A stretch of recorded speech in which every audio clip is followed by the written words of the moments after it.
Hello everyone, this is Abdullah and Rakib.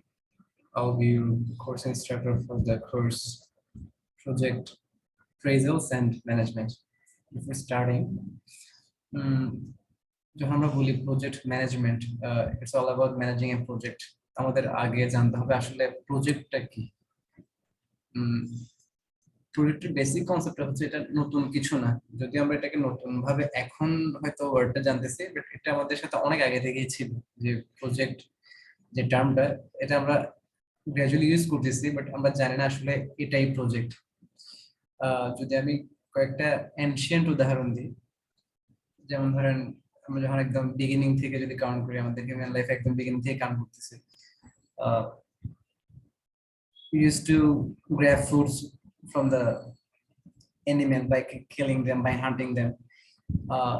যখন আমরা এই কাজটা করতেছি তখন আমাদের একটা সেট ছিল, যে একটা গোল ছিল যে আমরা একটা নির্দিষ্ট টাইম পিরিয়ডের মধ্যে একটা অ্যানিমেলকে কিল করতেছি, দেন এটাকে আমরা আমাদের ফুড হিসেবে ইউজ করতেছি। এই যে পুরো ব্যাপারটা, এটা একটা অবজেক্টিভ আছে যে আমাদের ফুড নেসেসিটিটা আমরা এই থ্রুতে ফিল আপ করতেছি। এটা একটা সিম্পল প্রজেক্ট। আবার আগে যদি আর কমপ্লেক্স প্রজেক্ট কাউন্ট করি, তখন দেখা যাচ্ছে আমরা পিরামিড বিল্ড হয়েছে, তারপরে অনেক এরকম মনুমেন্ট যেগুলো বিল্ড হয়েছে অনেক আগের, কি বলা যায়, খুবই প্রাগৈতিহাসিক জিনিসপত্র যেগুলো আগে বিল্ড হয়েছে, একটু কমপ্লেক্স ছিল। মানুষজন ওই জিনিসগুলো একটা সেট অফ গোল মাথায় রেখে দেন কাজটা করতো। যখন আমরা পিরামিডটাকে বিল্ড করতেছি তখন এখানে মোর কমপ্লেক্স টাস্ক ছিল, তারপর অনেক রিলেটেড অ্যাক্টিভিটি ছিল, অনেকগুলো আলাদা আলাদা ডিপার্টমেন্ট ছিল, তারা একটা অবজেক্টিভকে অ্যাকমপ্লিশ করার জন্য সবাই একসাথে কাজ করতেছে। সো এখন যে আমরা নতুন করে ওয়ার্ডটা শুনতেছি প্রজেক্ট ম্যানেজমেন্ট, এটা জাস্ট আমরা একটা টার্মটাকে একটু নতুন ভাবে জানতেছি, বাট এটা আমাদের সাথে অনেক আগে থেকেই রয়ে গেছে। আচ্ছা, সো এখন আসছে ম্যানেজমেন্টের ব্যাপারটা। আমরা প্রজেক্টে যদি একটু আরেকটু, কি বলা যায়, ইলাবোরেটলি যদি বুঝতে চাই, একটা ছবি দেখাই, তখন আপনাদের হয়তো একটু বুঝতে সুবিধা হবে। এইখানে দেখেন, এখানে আমি কিছু ছবি রাখছি, যেখানে টেসলার একটা নতুন গাড়ি দেখতে পাচ্ছি, যেটা হয়তো নতুন ইনোভেট হয়েছে, নতুন ভাবে মার্কেটে ইন্ট্রোডিউস করছে। অ্যাপলের একটা নতুন ফোন ইন্ট্রোডিউস করতেছে, কিছু মেডিসিন নতুন ইন্ট্রোডিউস হচ্ছে, কিংবা একটা নেসেসিটির জন্য কিছু মেডিসিন নতুন ইনোভেট হলো, সেটা বাজার ছাড়তেছে। একটা ওয়েবসাইট দেখতে পাচ্ছি। এগুলো বেসিক্যালি একটা অবজেক্টিভকে কাউন্ট করে দেন ওইটাকে অ্যাকমপ্লিশ করার জন্য নতুন করে কিছু একটা ক্রিয়েশনের ব্যাপার। আবার এখানে দেখেন, আমি একটু আগে বললাম পিরামিডের কথা, এখানে আবার সিনিয়র অপেরা হাউস দেখতে পাচ্ছি। এরকম কিছু কি বলা যায়, ইনফ্রাস্ট্রাকচারের ছবি আমি এখানে অ্যাড করছি, যেগুলো বেসিক্যালি হচ্ছে প্রজেক্টের এক্সাম্পল আর কি। আবার এখানে দেখেন কিছু ইভেন্টের ছবি দিছি, এখানে ফিফা গেম দেখতে পাচ্ছেন, আবার অস্কার একটা ইভেন্ট। এগুলো সবগুলাই ডিফারেন্ট ডিফারেন্ট অ্যাট্রিবিউটের, বাট সেম, কি বলা যায়, সেম ক্যারেক্টারিস্টিক হোল্ড করতেছে। এখানে যদি খেয়াল করেন তাহলে দেখতে পাচ্ছেন যে এখানে যতগুলো ছবি আমি দেখাইছি, সবগুলা ছবিতে একটা জিনিস মোরলেস কমন, সেটা হচ্ছে এরা প্রত্যেকেই একটা টাইম পিরিয়ডের জন্য হয়, এরপর এগুলা অ্যাবান্ডন্ট হয়ে যায়। ফর এক্সাম্পল, যখন আমি ফিফাকে কাউন্ট করতেছি, তখন দেখা যাচ্ছে ফিফা একটা টাইম পিরিয়ডে স্টার্ট হচ্ছে, দেন এটা একটা টাইম পিরিয়ডের মধ্যে শেষ হয়ে যাচ্ছে। আবার ধরেন টেসলার যে নতুন গাড়িটার কথা বলছি, সেটা একটা টাইম পিরিয়ডের মধ্যে শেষ করে দেন ওটা অ্যাকমপ্লিশ করা লাগছে তার অবজেক্টিভটা। এটা যদি ইভেন আইফোনের কথা যদি বলি, যে এগুলা একটা টাইম পিরিয়ডের মধ্যে কমপ্লিট করে দেন এটা টার্মিনেট করতে হচ্ছে। যখন আমি প্রজেক্টের ব্যাপারটা নিয়ে আসবো, তখন এখানে টাইম ফ্রেমের কনসেপ্টটা সবার আগে চলে আসে। আপনার যে কোনো প্রজেক্টের ক্ষেত্রে এটার একটা স্টার্টিং ডেট থাকবে, এটার একটা এন্ড ডেট থাকবে, এর মধ্যে জিনিস শেষ করতে হবে। আর একটা ব্যাপার হচ্ছে এখানে রিসোর্সের ব্যাপার। একটা প্রজেক্ট কখনোই আনলিমিটেড রিসোর্স দিয়ে আপনি কভার করতে পারবেন না, এটার জন্য একটা লিমিটেড রিসোর্স থাকবে, এবং ওইটাকে বেসিস করে আপনার আপনার টাস্ক কমপ্লিট করতে হবে। আচ্ছা, আচ্ছা, এখানে আরেকটা ব্যাপার বলি। আমাদের যে প্রজেক্ট আইডেন্টিফাই করতে হচ্ছে, যে একটা প্রজেক্ট এটা আসলে প্রজেক্ট না, এটা কেন করতে হচ্ছে? কারণ যখন আপনি একটা প্রজেক্টকে ডিস্টিংগুইশ করতে পারবেন যে এটা একটা প্রজেক্ট, তখন আপনি এটার গোলকে একটু কি বলা যায় মোর ফোকাসড ওয়েতে সাজাতে পারবেন। যখন আপনি এই প্রজেক্টটাকে আসলে প্রজেক্ট নাকি প্রজেক্ট না এটা যখন আপনি ধোঁয়াশায় থাকবেন, তখন আপনার অবজেক্টিভটা ক্লিয়ার হবে না। সো যার কারণে আমাদেরকে প্রজেক্টটাকে প্রপারলি আইডেন্টিফাই করতে হয় যে এটা আসলে একটা প্রজেক্ট। আর প্রজেক্টের সিমিলার হচ্ছে প্রসেস। প্রসেস হচ্ছে অনগোয়িং যে রিপিটেটিভ টাস্কগুলো কোন একটা অর্গানাইজেশন করতেছে কিংবা কোন একটা এন্টিটি করতেছে, সেগুলো হচ্ছে প্রসেস। প্রসেসের ক্ষেত্রে আপনি অবজেক্টিভটা ফ্রিকোয়েন্ট পাবেন না। প্রসেস আমরা যেমন বিজনেসের অর্গানাইজেশনাল যে এসপেক্ট থাকে সেটা হচ্ছে প্রসেসটা একটা অর্গানাইজেশনকে ফাংশন করতে হেল্প করতেছে। এটা রিপিটেটিভ যে টাস্কগুলো সেটা একটা ফাংশনিং ব্যাপার আর কি। যে কোন একটা অর্গানাইজেশন, ধরেন একটা অর্গানাইজেশন শার্ট প্রস্তুত করে, তারা রেগুলার বেসিসে শার্ট বানাচ্ছে, এটা তাদের ফাংশনাল একটা প্রসেস। আবার ধরেন ধরলাম টেসলা একটা নতুন গাড়ি আনতেছে, তাদেরও কিন্তু একটা অনগোয়িং অপারেশন আছে, তারা একটা নির্দিষ্ট অপারেশনে গাড়িকে ক্রিয়েট করতেছে। কিন্তু ধরেন ওই সেম অপারেশনের মধ্যে তারা একটা নতুন মডেল নিয়ে আসতেছে, নতুন একটা মডেল ক্রিয়েট করতেছে, তখন সেটা প্রসেস থাকতেছে না, সেটা প্রজেক্ট হয়ে যাচ্ছে। যে একটা নির্দিষ্ট কি বলা যায় ক্যারেক্টারিস্টিক আমি এই গাড়িতে রাখবো, এই গাড়িটাকে আমি এইভাবে ডেভেলপ করবো। প্রজেক্টটা তখন কিন্তু গাড়িটাকে অ্যাকমপ্লিশ করার সাথে সাথে প্রজেক্টটা শেষ হয়ে যাচ্ছে, দেন এটা প্রসেসে কনভার্ট করতেছে। সো আমরা প্রজেক্টের প্রসেসের মধ্যে একটু ডিস্টিংগুইশ করতে পারতেছি এখন, যে প্রজেক্টটা হচ্ছে রিপিটেটিভ না, আর প্রসেসটা হচ্ছে রিপিটেটিভ। আচ্ছা,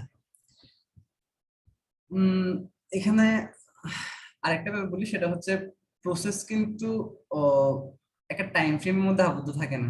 একটা প্রসেস সেটা এন্ড ডেট, স্টার্টিং ডেট এগুলোর মধ্যে আবদ্ধ থাকে না। এটা রিপিটেটিভ মানে কন্টিনিউয়াসলি একটা প্রসেস এই কন্টিনিউয়াসলি চলতে থাকে। জিনিসটা আপনি একটা এন্ডিং কিংবা একটা স্টার্টিং ডেটের মধ্যে এটাকে ফিক্স করে ফেলতে পারবেন না।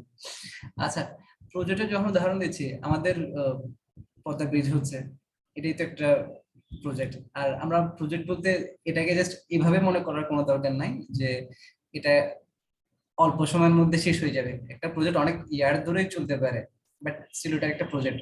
এখানে অনেকগুলো ডাইমেনশনের মানুষজন কাজ করতে পারে, অনেকগুলো আলাদা আলাদা সেক্টরে মানুষ কাজ করতে পারে, এবং তাদের প্রত্যেকের ডিপার্টমেন্ট হয়তো আলাদা আলাদা, বাট তাদের গোল থাকবে একটাই।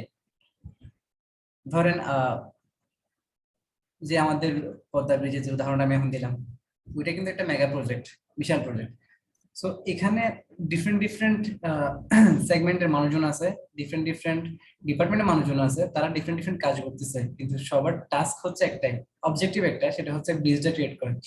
ব্রিজটার অবজেক্টিভ বেসিক্যালি কি, যে মানুষজন নদীটা একটা কি বলা যায় এটার উপর দিয়ে পারাপার হবে। এখন ধরেন এই ডিপার্টমেন্ট গুলো আলাদা আলাদা ভাবে ফাংশন করার পরে মেন অবজেক্টিভটাই কাউন্ট হলো না। দেখা যাচ্ছে এইচআর প্রপারলি কাজ করতেছে, এইচআর টাস্ক ফুলফিল হলো, ফাইন্যান্সের টাস্ক ফুলফিল হলো, কিন্তু যেটার মেইন অবজেক্টিভটা আছে যে এখানে একটা ইনফ্রাস্ট্রাকচার ক্রিয়েট হবে যেটাতে আপনার মানুষজন চলাচল করতে পারবে, এটাই হলো না, তাহলে কিন্তু এটা অ্যাকমপ্লিশ হচ্ছে না, হচ্ছে না। সো বেসিক্যালি সবার কোঅর্ডিনেশন একটা নির্দিষ্ট অবজেক্টিভকে কেন্দ্র করেই হবে এখন। এটাই হচ্ছে কথা। আচ্ছা, আরেকটা ব্যাপার, আমি কিন্তু এখানে ছবি বেসিক্যালি অ্যাড করছি। আমি স্লাইডে ওয়ার্ড একটু কম রাখা পছন্দ করি, আমি একটু ভিজুয়ালাইজেশন ব্যাপারটার দিকে একটু বেশি ফোকাস করি, কারণ আমাদের ছবিগুলো দেখা যাচ্ছে আমাদের মাথায় থেকে যায়, কিন্তু স্লাইডে যে লেখাগুলো থাকে এগুলো আমরা খুব একটা কেয়ার করি না, আমরা মোরলেস ভুলেই যাই। আর ম্যাক্সিমাম টাইম আমরা যদি লিখাই থাকে ওটা হয়তো আপনারা নিজেরাই পড়ে নিতে পারতেছেন, এখানে নতুন করে এক্সপ্লেনেশন তেমন কিছু একটা থাকে না। বাট যখন আমি ছবি অ্যাড করে দিই তখন আপনারা দেখা যাচ্ছে ওইটার সাথে আর কানেক্টেড বেশি হতে পারেন আর কি। ছিল কথা। আচ্ছা, আমি মোরলেস মোটামুটি প্রজেক্টের ব্যাপারটা সম্বন্ধে একটু আইডিয়া দিতে পারছি। একটু বুকিশ একটা ডেফিনেশন দিই, এটা একটু দেখেন। What is a project? Basically a unique set of activities meant to produce a defined outcome within established time frame and specific allocation of resources. আমি যে যে কথাগুলো বলছি প্রত্যেকটা কথাই এখানে আছে, যে আমাদের আনলিমিটেড রিসোর্স থাকবে না, আনলিমিটেড টাইম থাকবে না, আমাদের একটা ফোকাস অবজেক্টিভকে অ্যাকমপ্লিশ করার জন্য আমরা নির্দিষ্ট টাইম আর রিসোর্সকে ইউজ করে কাজ করবো, এটাই হচ্ছে বেসিক্যালি প্রজেক্ট। আর আচ্ছা,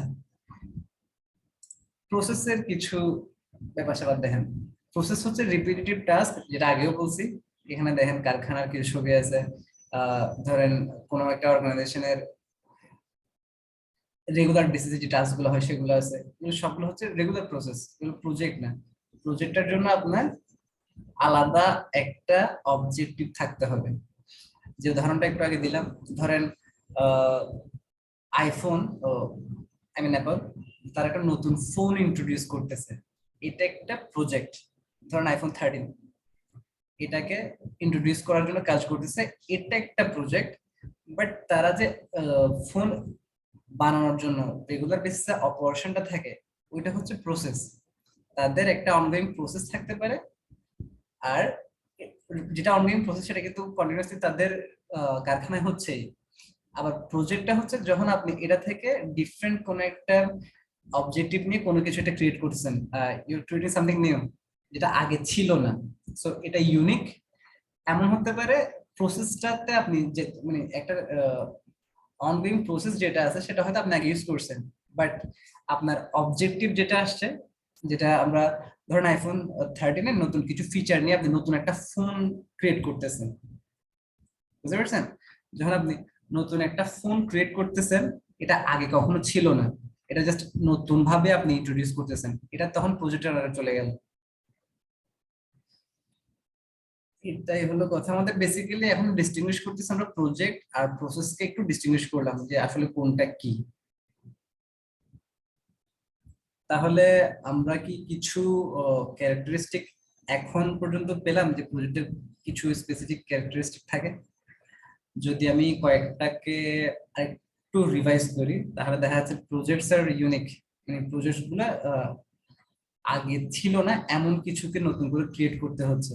দেখা যাচ্ছে আমরা নিউ বলতে এটা ধরেন আপনি অপারেশনটা নতুন করে করলেন, কোন একটা আগে অনগোয়িং কিছু একটা ছিল যেটার অপারেশনটা আপনি নতুন করে চিন্তা করতেছেন, যেটা ওল্ড ফ্যাশনে ছিল আপনি নিউ একটা ডিফারেন্ট ফ্যাশনে এটাকে ইন্ট্রোডিউস করতেছেন, এটাও প্রজেক্ট কিন্তু। আরেকটা হচ্ছে ধরেন আরেকটা ক্যারেক্টারিস্টিক আমরা কি বলতে পারি, প্রজেক্টস আর টেম্পোরারি ইন নেচার। যদি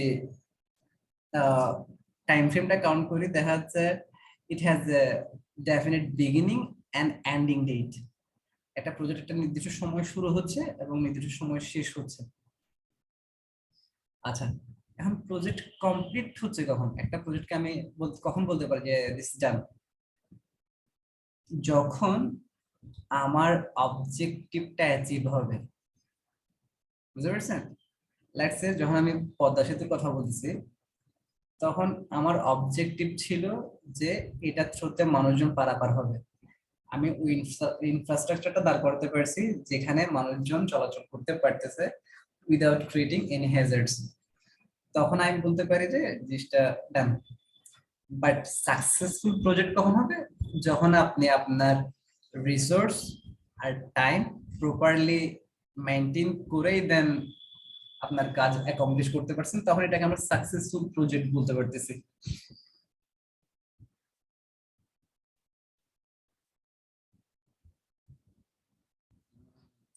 আর মোটামুটি মোরলেস এতটুকুই আমি ফার্স্ট ক্লাসে রাখতেছি। যেহেতু আমাদের ফার্স্ট ক্লাস, আমি জাস্ট আপনাদেরকে ইন্ট্রোডিউস করতে যাচ্ছি আসলে প্রজেক্ট জিনিসটা কি। প্রজেক্ট আর প্রসেসের মধ্যে আমরা একটু ডিস্টিংগুইশ করার চেষ্টা করছি। সো গ্রাজুয়ালি আমরা আরো ডেপথে যাব ইনশাআল্লাহ। নেক্সট ক্লাস থেকে আরেকটু আমরা ডিটেইলসে যাব। আজকে শুধু আমরা এতটুকুই রাখতেছি যে আমরা প্রজেক্টটাকে আমরা আইডেন্টিফাই করার চেষ্টা করলাম এবং হোপফুলি আপনারা পয়েন্টটা ধরতে পারছেন। সো এটাই ছিল আজকের জন্য। ইনশাআল্লাহ নেক্সট ক্লাস থেকে আবার দেখা হচ্ছে। আল্লাহ হাফিজ, আসসালামু আলাইকুম।